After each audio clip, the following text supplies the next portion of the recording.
Marion Maréchal, quand vous avez appris samedi soir cet attentat, vous avez réagi comment? En fait, je ne sais plus, on n'arrive plus à savoir si on est sidéré, triste, en colère. Moi, j'ai une forme de révolte, je ne vais pas vous mentir, parce que là, en arrivant chez vous, j'ai refait la liste un peu de tous ceux qui aujourd'hui avaient commis des attentats. Il y a eu 56 attentats depuis 2012, donc c'est assez phénoménal. Tous ceux qui étaient fichés S, exactement comme vous venez de le dire, c'est-à-dire qui étaient identifiés par l'État et suivis par l'État pour radicalisation islamiste. Je vais vous faire un petit rappel parce que c'est quand même assez terrifiant. L'attentat du Thalys en 2015, fiché S. Le massacre du Bataclan en 2015, l'un d'eux était fiché S. L'assassinat du père Hamel, il était fiché S. La tentative d'attentat sur les Champs-Élysées, c'est fiché S. Le terrorisme de l'Opéra, fiché S. L'attentat du marché de Noël à Strasbourg, fiché S. L'assassinat de Dominique Bernard, fiché S. L'attentat aujourd'hui donc à la Tour Eiffel, fiché S. Et là, c'est non exhaustif. Donc ça veut dire qu'aujourd'hui, on est dans une situation où on a un État, et vous avez raison de le rappeler, avec des forces de l'ordre et de renseignement qui font leur travail, qui identifient des gens qui les suivent. Et pour autant, on voit bien que ces gens restent en liberté. Et donc, moi, la conclusion à laquelle j'arrive... Alors justement, vous allez faire votre proposition. Oui, aujourd'hui, c'est-à-dire qu'on a 5000, vous l'avez rappelé, 5000 personnes qui sont parmi les plus dangereux, donc fichés S pour islamisme, qui menacent la vie de 66 millions de Français. On a l'impression qu'on doit attendre chaque jour qu'ils assassinent ou égorgent des enfants, des adolescents, ou des adultes, ou des touristes, ou des profs, ou des jeunes filles, pour réagir. Et donc, il me semble, puisqu'il existe un principe de précaution pour l'environnement, il a existé un principe de précaution pour le Covid, où la personne n'a rien trouvé à redire pour enfermer l'intégralité de la population chez elle, qu'il faut avoir un principe de précaution vis-à-vis de ces bombes à retardement identifiées comme telles et suivies pour cela. C'est-à-dire qu'il faut une arrestation immédiate et une détention préventive de tous les fichés S aujourd'hui en France pour les neutraliser et neutraliser leur dangerosité, le temps d'étudier au cas par cas chacune des situations. Donc neutraliser comment vous ne... C'est-à-dire il faut les mettre en centre de rétention, en détention provisoire. Est-ce qu'on a les places avant le passage à l'acte, mais il faut qu'on les ait. Il faut qu'on ait les places. Parce que, je veux dire, à un moment donné, ça devrait être la priorité de l'État. L'État devrait penser à ça matin, midi et soir. Marion Maréchal, 5000 places aujourd'hui en prison ou en préventive, en centre de rétention. En centre de rétention, on les a pas. Si l'État est capable aujourd'hui de répartir sur l'ensemble du territoire des dizaines de milliers de mineurs isolés ou de migrants, je pense qu'il est capable aujourd'hui de réquisitionner des lieux pour pouvoir en urgence mettre ces personnes dans des centres de rétention. Posons la question aux téléspectateurs. Et donc neutraliser le temps, une fois de plus, qu'il soit étudié au cas par cas, parce que soit ce sont des étrangers légaux ou des clandestins, et dans ce cas, ils doivent être expulsés, mais les délais d'expulsion sont tellement longs que le temps que ce soit traité, ils sont des menaces. Soit ce sont des binationaux, et dans ce cas, c'est le cas notamment d'ailleurs de celui qui a frappé samedi dernier, ils doivent être déchus de leur nationalité française et également expulsés, mais tout ça prend du temps, donc le temps, une fois de plus que les procédures aboutissent, ils doivent être mis hors d'état de nuire, et soit ils sont français, et dans ce cas-là, il faut donner le temps d'aller voir dans ces profils et dans leur environnement ce qui peut entraîner des condamnations pour ensuite les protéger, le citoyen. Alors, Marion Maréchal, juste, on a l'impression que là, ça s'accélère de plus en plus. À chaque fois qu'il y a un drame, c'est un fichier S. C'est vrai, on a l'impression que, en fait, c'est fichier S. C'est quoi? On a l'impression que fichier S, c'est juste avant de commettre un drame. On est fichier S. Et vous avez raison, parce qu'il faut regarder le genre de profils qui se baladent aujourd'hui et qui sont fichés S. Je regardais tout à l'heure, le 6 octobre dernier, il y a l'avocat Thibault de Montbrial, je ne sais pas si vous voyez, qui est un avocat médiatique connu et engagé dans la lutte justement contre l'islamisme. Il a été menacé au cours d'une instance de décapitation par un fichier S, qui est bien connu. Alors là, j'ai son CV, c'est quand même assez édifiant. Donc le type a été 6 fois signalisé à la justice. Il a contribué à la radicalisation du co-assassin des policiers de Magnanville. Il a été interpellé en route vers un camp d'entraînement pour devenir djihadiste. Il a été condamné d'ailleurs par le passé pour des faits liés au terrorisme. Et aujourd'hui, cet homme, il travaille, il est libre, il touche les APL.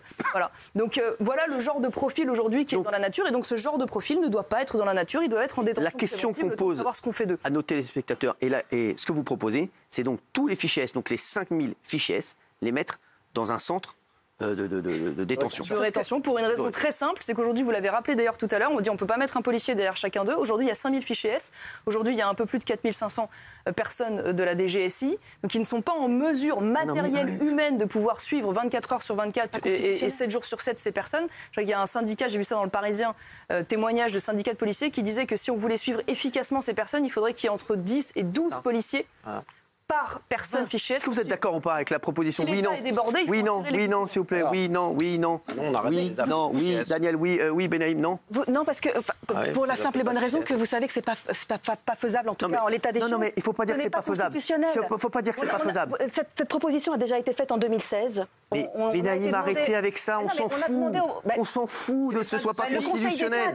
Les Français, vous croyez qu'ils veulent s'entendre que c'est pas constitutionnel? Le Conseil d'État, mais on s'en fout. C'est une vraie question. Alors déjà, c'est important de rappeler que la détention préventive, elle existe dans plusieurs cas.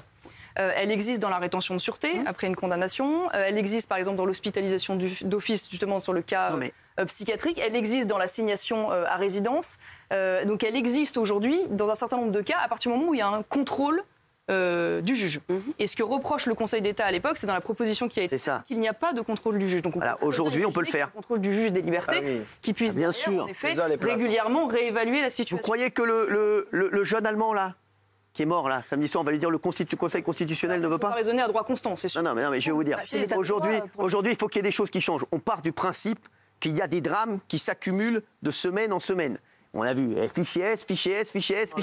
À un moment, c'est où on prend des décisions, ou bien on continue comme ça, et on va toutes les semaines, on va recevoir Marion Maréchal, on va recevoir quelqu'un de Reconquête, on va recevoir quelqu'un de tous les partis. Toutes les semaines, ils vont dire oui, c'est vrai que c'est dramatique, mais bon, ça n'aurait pas pu être évité, etc. Les gars, à un moment, c'est où on prend des décisions et on évite les drames, ou bien on dit rien et on dit bah non, on peut pas parce qu'il y a ci, on peut pas parce qu'il y a ça.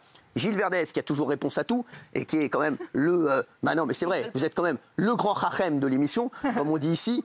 Quelle est votre solution, vous, puisque vous avez toujours des solutions à tout, mais vous ne faites jamais rien? Non, mais je vais d'abord répondre à Mme Marion Maréchal. Votre proposition, elle est complètement délirante. Excusez-moi, les fichiers S, ce ne sont pas des gens dont la dangerosité est établie. Vous le savez très bien. Non, écoutez-moi. Comment on peut entendre ça? Ils ne sont pas passés à l'acte. Comment on peut entendre ça? Ils ne sont pas passés à l'acte. C'est pas moi qui le dis, c'est le Sénat et le ministère de l'Intérieur. Ils sont radicalisés. Renseignements sur des gens dont certains sont des gens qui sont radicalisés. Voilà, dont certains oui, mais ils sont dangereux, les gens qui sont radicalisés. Vous allez mettre des très jeunes, la différence entre vous et moi, M. Gilles Verdez, c'est que je ne vais pas attendre qu'ils passent à l'acte. Voilà. Exactement. Je ne vais pas attendre au prétexte de protéger des gens qui sont aujourd'hui radicalisés dangereux islamistes, de savoir si demain ils vont aller égorger quelqu'un. Donc toi, tu vas mettre un policier derrière les 5000 fichiers S, toi. 12 policiers. On a 12 policiers derrière les 5000. Mais c'est quoi ta solution, toi? L'auteur de l'attentat à Bir Hakeim, là, il avait été en prison parce qu'il projetait un attentat à la Défense. Très bien. Mais des gens qui n'ont pas projeté d'attentat à titre préventif, simplement sur ce qu'ils sont, et parce qu'ils sont proches de l'islamisme, on ne va pas les mettre en prison, madame. Qui est fiché S, là, tout autour? Qui est fiché S, là? C'est pas anodin d'être fiché S. Il n'y en a que 5000, un fiché S, c'est pas énorme. C'est pas anodin. Alors, attends. Donc, on enlève l'appellation fiché S qui sert à rien, et c'est n'importe quoi, c'est comme au QTF et les mecs qui sont toujours là, enlevez les appellations. À ce moment-là, les 5000 personnes, c'est pas des fichiers S. Est-ce que vous opposez, par exemple, à la rétention de sûreté? Vous savez, la rétention de sûreté, c'est la prolongation donc d'une décision de justice, enfin du maintien en détention à l'issue d'une condamnation parce qu'il y a des profils dangereux. Est-ce que vous êtes opposé à ça? Pas du tout. Je suis très favorable parce que la rétention de sûreté, c'est après la rétention administrative. C'est après une peine de prison. Sauf que c'est en dehors de la peine.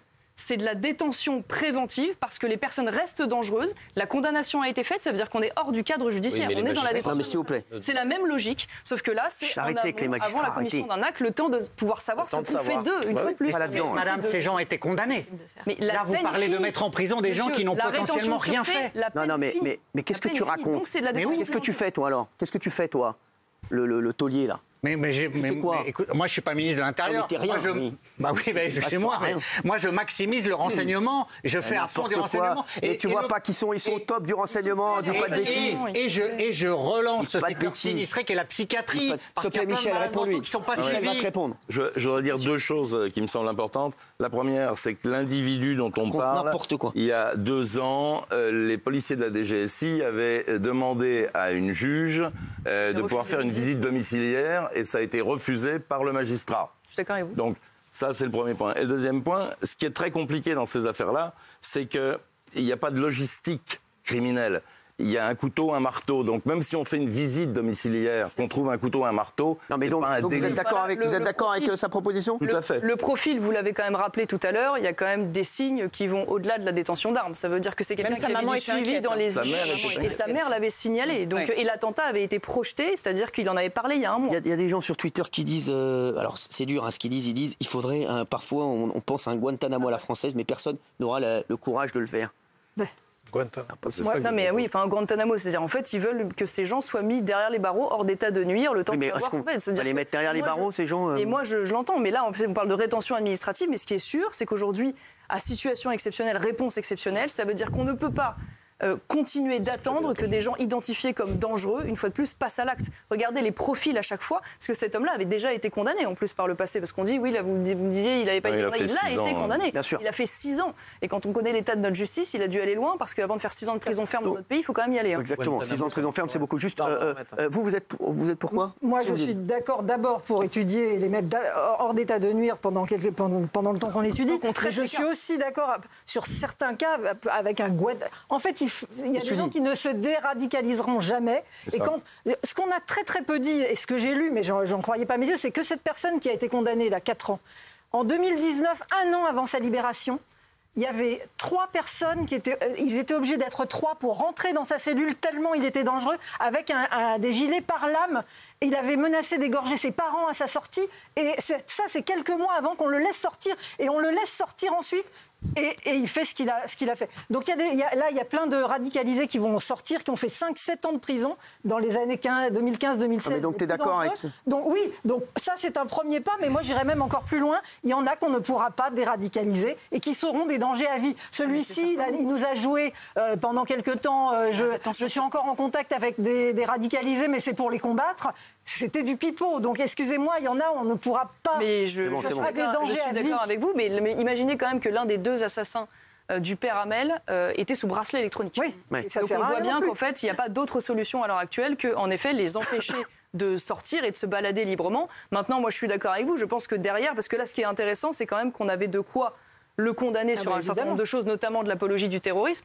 Et ça n'a pas été fait parce qu'en fait, le suivi est tellement difficile aujourd'hui qu'on n'arrive pas et on n'a pas le temps de pouvoir capter ces gens et savoir quelle réponse apporter. Mais vous avez raison, c'est là où on se trouve en voulant psychanalyser ou psychiatriser systématiquement les cas.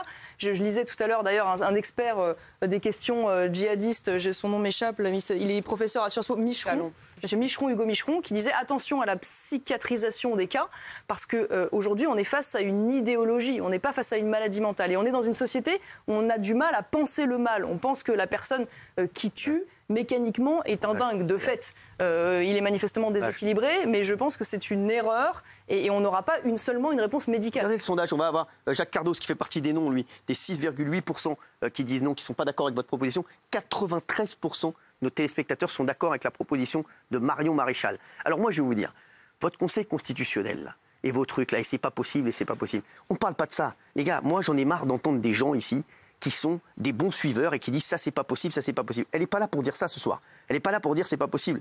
Elle est en train de dire on va essayer de faire ça. Et on va faire tout ce qu'on peut pour faire évoluer les lois. Les gars, donc c'est pas la peine de me dire et le Conseil constitutionnel va te retoquer et ma mère elle va dire que c'est pas bien. Je m'en tape de ça. Je vous le dis, je m'en tape. Parce que c'est où on avance, exactement. C'est où on fait avancer les choses. Et le garde des Sceaux prend des décisions assez rapides pour faire évoluer les lois. Et surtout dans ce sens, quand ils voient un sondage comme ça, c'est pas des fous qui nous regardent. Hein. C'est des Français. Nous, on représente toute la France en plus, hein, je vous le dis. Sur un sondage comme ça, 93% des gens, c'est un plébiscite sur ces. Regardez, voyez ou pas? Plébiscite.